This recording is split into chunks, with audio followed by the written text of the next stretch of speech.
ಸ್ಪರ್ಧಾ ಮಿತ್ರರೇ, ಹಿಂದಿನ ತರಗತಿಯಲ್ಲಿ ನಾವು ಸಿಂಧು ನಾಗರಿಕತೆಗೆ ಸಂಬಂಧಪಟ್ಟಂತ ವಿಷಯಗಳನ್ನ ಡಿಸ್ಕಷನ್ ಮಾಡ್ತಾ ಇದ್ವಿ.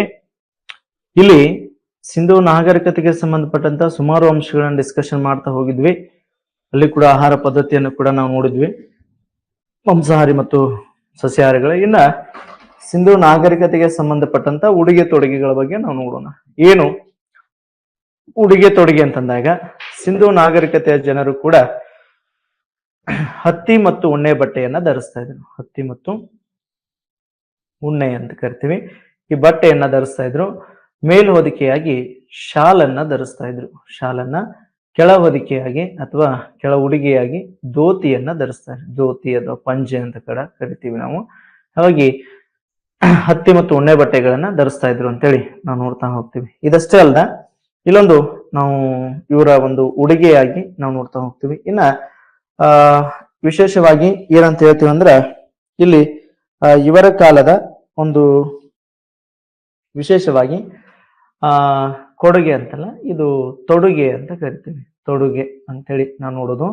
ಏನು ತೊಡುಗೆ ಅಂತಂದಾಗ, ಸಿಂಧು ನಾಗರಿಕತೆಗೆ ಸಂಬಂಧಪಟ್ಟಂತ ಯಾವ ರೀತಿ ಉಡುಗೆಯನ್ನ ಮಾಡ್ತಿದ್ರು ಹಾಗೂ ಆಭರಣಗಳನ್ನ ತೊಡ್ತಾ ಇದ್ರು. ಹಾಗಾಗಿ ಸಿಂಧು ನಾಗರಿಕತೆಯ ಜನರು ಆಭರಣ ಪ್ರಿಯರಾಗಿದ್ದರು ಅಂತೇಳಿ ನಾವು ನೋಡ್ತಾ ಹೋಗ್ತೀವಿ. ಸುಮಾರು ಆಭರಣಗಳನ್ನ ಧರಿಸ್ತಾ ಇದ್ರು. ಉದಾಹರಣೆಗೆ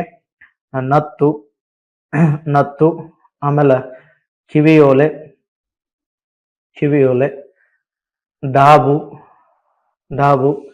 ಕೈಯುಂಗರ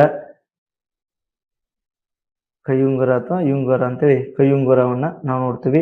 ಕಾಲ್ಗೆಜ್ಜೆ, ಈ ಕಾಲ್ಗೆಜ್ಜೆಗಳನ್ನ ಇವರು ಧರಿಸ್ತಾ ಇದ್ರು. ಸಿಂಧು ನಾಗರಿಕತೆಯ ಜನರು ಧರಿಸ್ತಾ ಇದ್ರು ಅಂತೇಳಿ ನಾವು ನೋಡ್ತಾ ಹೋಗ್ತೀವಿ. ಆದ್ರೆ ಇಲ್ಲಿ ವಿಶೇಷ ಏನಪ್ಪ ಅಂದಾಗ, ಸಿಂಧು ನಾಗರಿಕತೆಯ ಜನರಿಗೆ ಇವುಗಳನ್ನ ಆಭರಣ ಪ್ರಿಯರಾಗಿದ್ದು, ಇವುಗಳೆಲ್ಲವೂ ಕೂಡ ಚಿನ್ನ, ಮುತ್ತು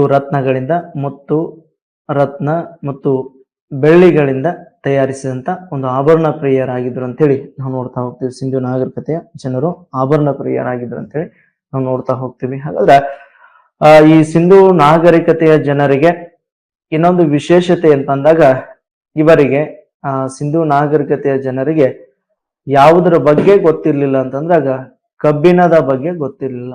ಕಬ್ಬಿಣ ಒಂದು ವಸ್ತುವಿನ ಬಗ್ಗೆ ಇವರಿಗೆ ಗೊತ್ತಿರ್ಲಿಲ್ಲ ಅಂತ ಹೇಳಿ ನಾವು ನೋಡ್ತಾ ಹೋಗ್ತೀವಿ. ಕಬ್ಬಿಣದ ಬಳಕೆಯ ಬಗ್ಗೆ ಸಿಂಧು ನಾಗರಿಕತೆಯ ಜನರಿಗೆ ಗೊತ್ತಿರಲಿಲ್ಲ. ಹಾಗಾಗಿ ಉಳಿದ ಎಲ್ಲಾ ವಸ್ತುಗಳಿಂದ ಇವರು ಆಭರಣಗಳನ್ನ ತೊಡುತ್ತಾ ಇದ್ರು ಅಂತ ಹೇಳಿ ನಾವು ನೋಡ್ತೀವಿ.